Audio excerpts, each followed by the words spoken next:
It was Anthony Kinsey. He was the kid that really like started this in the end. Indirectly, he didn't know he was doing it, but you know, it was like August of last year. We're sitting there watching a documentary on 9/11, just because it comes around that time of the year, and to some of us that was a big part of our life, and it was just something to remind you of everything that happened. And he's watching it, and you can just kind of see his eyes getting big.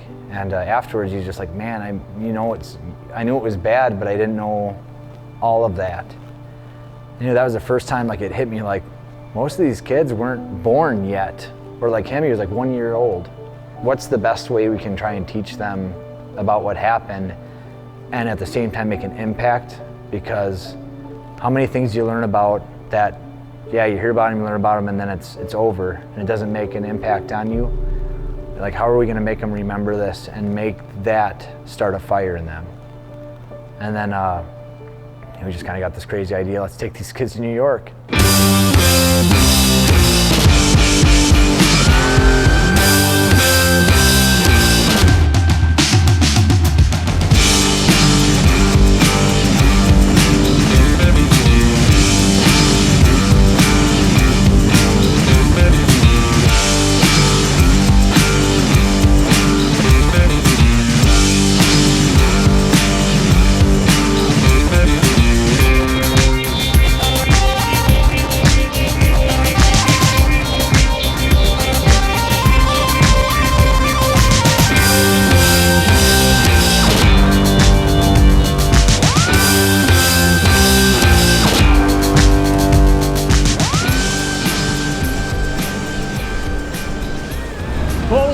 Right there in the northern hemisphere, right there. That's the Freedom Tower, right? It measures 1,776 feet tall. All right, 1776. 1776. I'll take my mask off. 1776, the year our nation was born. In 17, was by design. To the tip of the antenna on the top of it is 1,776 feet. So we do have some tall buildings here.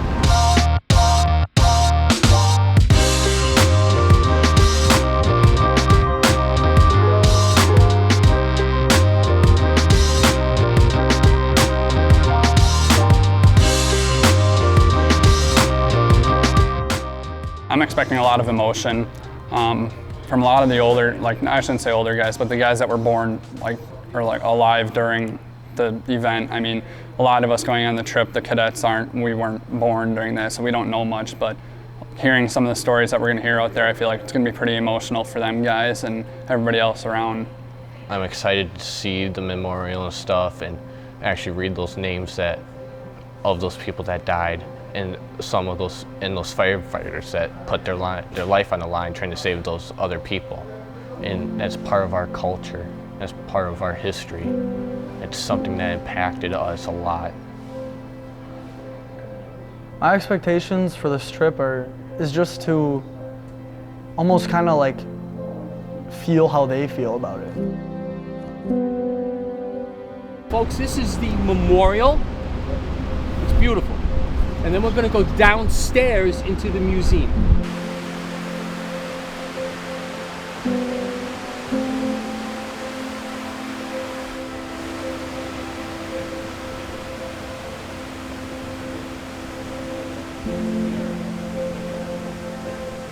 Again, this is the South Tower. The tree that you see over here is the survivor's tree that we were talking about. No one ever thought that it was going to be saved. They were just going to put it in the junk pile. Someone had the foresight to save it, and it's here today right in the middle of the plaza. Survivor's tree. This is Steven Siller's name engraved in here. He worked at Squad Company #1. Something like 9/11, I mean, you know, even listening to the guys on FD and why they were responding, like they knew it was bad, but I don't think you know how bad it is until you're in it. You know, you kind of have this notion in your mind. I can only imagine what was going through their heads while they're driving towards the Twin Towers when they're on fire, and you're just sitting there looking at multiple floors of fire, you know, 75, 80 stories up, and thinking, how are we going to take care of this problem? Let me give you a little bit of background of Steven Siller. He was a firefighter for Squad Company 1, which is in Brooklyn. Stephen had gotten off the morning of September 11, 2001, was on his way home to Staten Island when he heard about the first plane crash in the North Tower. Stephen turned his truck around, went to his quarters, got his fire gear, drove to the Brooklyn Battery Tunnel.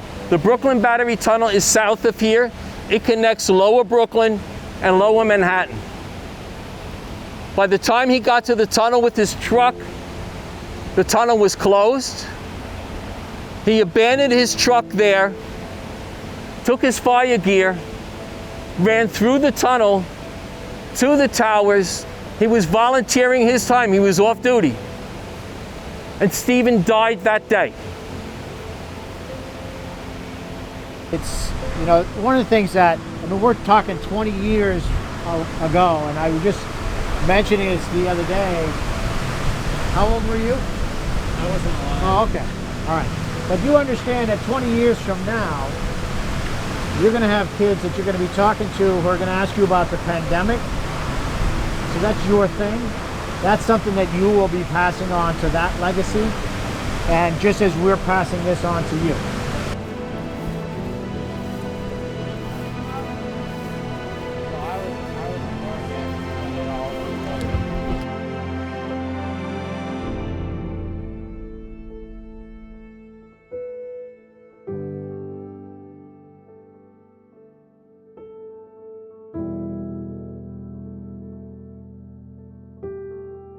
This is a small portion of the debris field that we had. Remember, this goes over 16 acres. Okay? The orb that you see in the photo was in the middle of the promenade between the two towers. It was recovered, it was saved, and it is now over in Battery Park City in the park. The artist that designed that, his concept was about world peace. And it survived. Now, I want to give you a sense. Remember what I was talking about, those freestanding walls that were still standing, right? They were unsupported. Okay? And that's a very good picture of it right here. Part of the World Trade Center, one of the towers. These are multiple stories in height, and they're freestanding, unsupported on either side. Okay, so what we had to do, what the engineers did, they came in. You could see the cranes over here, just one picture of them. They would put they would put men, I didn't want to say guys, they would put men in buckets, and you'd have to get up there, and they would cut individual steel pieces, piece by piece by piece, to take this thing down. This was all over the debris field. We encountered this everywhere along the debris field. Okay, you can get a sense of the size of these beams that were supported the World Trade Center towers. These look how thick they are, and you can see the burn marks on some of them when they had to burn through these to separate them. Additionally, there's another photo over here. Okay, and you can get a real good sense of the magnitude of this freestanding wall.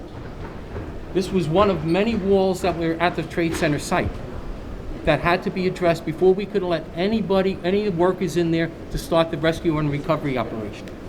You get a good sense of the size of these things when you look at the men at the bottom, and you get a good picture of it. Remember, this was over 16 acres. How many times we hear over the bullhorns and the handy talkies, clear out, because they thought those were going to come down. All the time. All the time. Extremely hazardous work area, extremely hazardous area. There were hundreds and hundreds of cars that were parked in the parking lots underneath the World Trade, and they were all burning at the same time. So we were just pouring water on the site at the same time, trying to extinguish those fires below while we were in the rescue and recovery effort above. A plane just what? The 737? What? The World Trade Center. Who are you talking to? Oh, God. Oh, my God. United 175, New York. We have some problems over here right now. We might have a hijack over here, 2 of them. Jules, this is Ryan. Listen, on an airplane that's been hijacked, and things will go well, and it's not good to go. I just want you to know, I absolutely love you. You look at what these men and women did on 9/11, and it wasn't just firefighters, it wasn't just paramedics, it wasn't just police officers, it was office workers. You know, it was financial advisors, it was janitors, it was all sorts of people that no matter what position they were in, what their job was, one, it didn't matter. They were trying to help each other, you know. They were trying to save one another, period. You know, there were guys that were coming down 40 floors and they could have got out of there, and instead they said, no, we got a lot of hurt people here, let's try and help them out, and they died for it.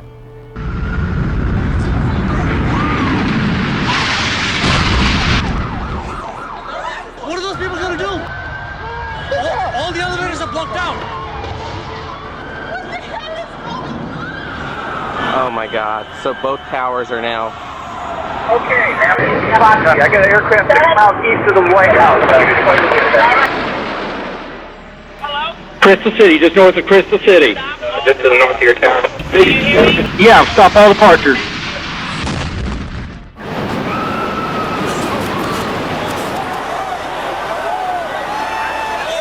I'm on the 83rd floor. I'm gonna die, aren't I? No. Say I'm gonna die. Ma'am, say your prayers. We're gonna think positive because you gotta help each other get off the floor. It takes you back to that day, it takes you back to the weeks afterwards. It's just really hard to see. I guess it's a lot of pictures you haven't seen before. It's a lot of, there's just a lot of stuff that brings back a lot of memories. Something that really hit me right away was seeing the pieces of the plane, whether it was part of the side or the wing or even the buckles. It was just kind of surreal to, you know, really put things into perspective. Like, this is what did all this damage, and just to see it still intact was, I don't know, just something different. They weren't even alive when this happened, so I think it gives them an up close and personal view that we saw when we were, for me, a high schooler. For some of these guys already on the job on fire sites throughout the United States, but I think it makes it real to see the magnitude of everything, to stand underneath in the footprints of those buildings, to see how tall they were, and just imagine what those guys must have seen when they were walking up. It's incredible. Super sad compared to, you know, just seeing where the buildings were, because when you were in the museum, you got to see, you know, most of the things that were actually, you know, the artifacts, you know, even fire trucks and all the missing reports from everything, and just so many things that you had to take in.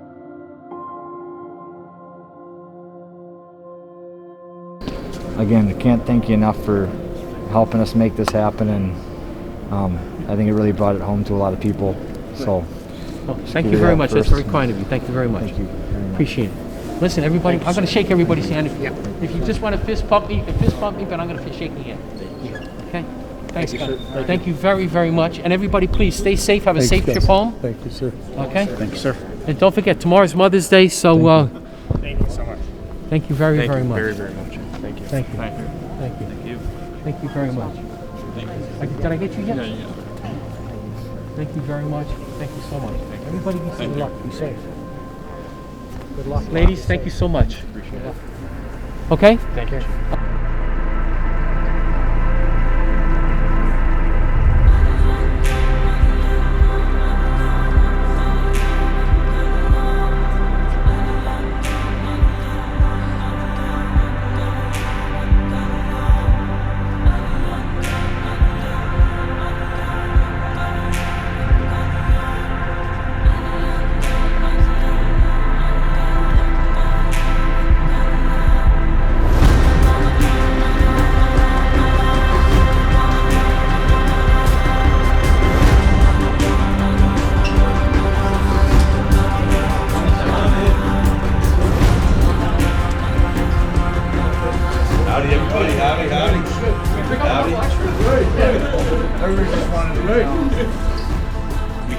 tight quarters here. As you know, just like in Milwaukee, the rescue companies there's 5, 1 in each borough. And this particular company, you can see that's the actual riding list from that day. Who was there? 11 members, died from here. And that's just, the company's only 25 strong if we're maxed out. 25 individuals, 25 groups that cover the crew, and then there's 4 officers. So there's 2 officers, as well as 9 individuals that really, that destroys the company. This company in particular went through an awful lot. They were there very, very early.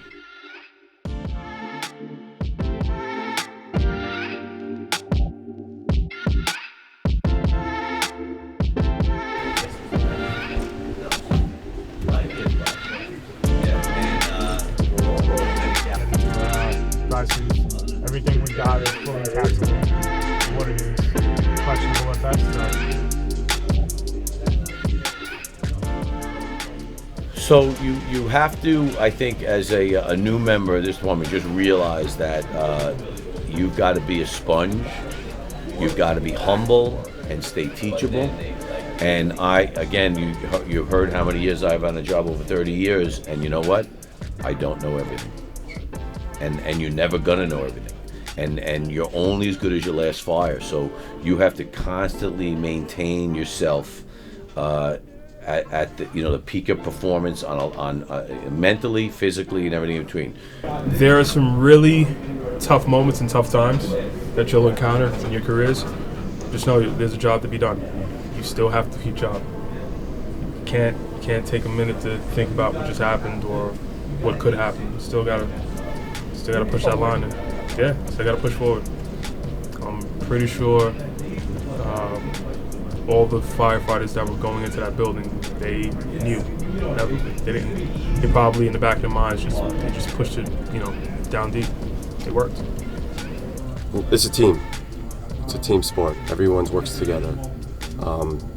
No one here or no one in the New York City Fire Department has an ego. The job has to get done. We all do it together. No one's better than the next person. If something's not being done, there's a person right next to them that's willing to help out and fill that gap. Working together, it's a brotherhood, and you have to strive to be the best you can because this job is inherently dangerous. It's a very dangerous job, and if everyone is on the same level, same playing field, everyone goes home. I think that's the most important thing. Home is safe. Everyone's going home safe, everyone goes home to their family, the job gets done, the citizens of New York City and/or Beaver Dam, protected.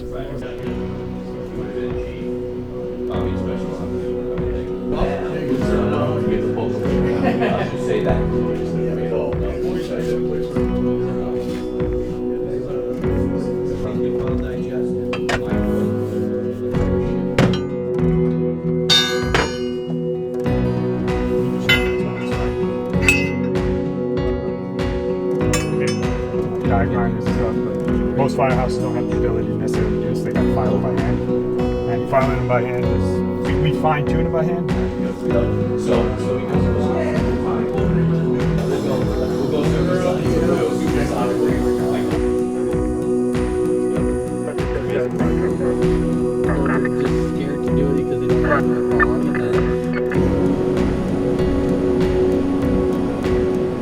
It's so much different from here. I mean, they have one engine for anything. I mean, they're a rescue crew, so they do everything. They're not just an EMT crew, they're not just a fire crew. They will literally go for the biggest calls. And I mean, one engine with one little hallway right through the middle of the engine for everybody to sit back there.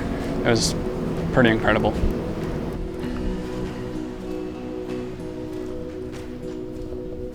It was really just kind of a whole new experience to see what those guys on that day came from, like the station, and there was a brotherhood there, and they kind of welcomed us all in, and it was a lot smaller than you would expect, for sure. I was expecting something similar to this, or even not nicer, and I mean, just a single garage, tight on either side of the truck, but definitely something I wasn't expecting to see, being New York City and kind of like the main station. Just seeing what they had to work with and all the history that was in that station just kind of was very humbling. That's I think that's made out of whiskey bars. He presented it that way, you know. Just really, really, really good stuff. You almost felt like you were being brought in instead of just being there to like check out the station and go through it. They just made it seem like you were there for a reason. There. Say cheese. I see what you did there. Like that. You don't have to go to New York to learn about people and what happened in history. Like, you can learn about your neighbors, you know? How many of us have fences up? How many of us will talk on our phone all day long, but we won't go talk to our neighbors? You know, that's what, in the end, makes people better.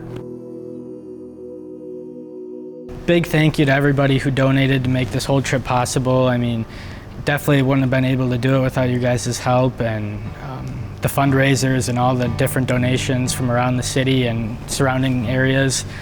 Definitely a once-in-a-lifetime experience, and anybody who's looking to go out and get involved or maybe visit, it's definitely something I would recommend to anybody who's looking forward to doing it. Is do it. You never know, like, if you'll ever be able to again, and take advantage of every opportunity you have. It's something very cool.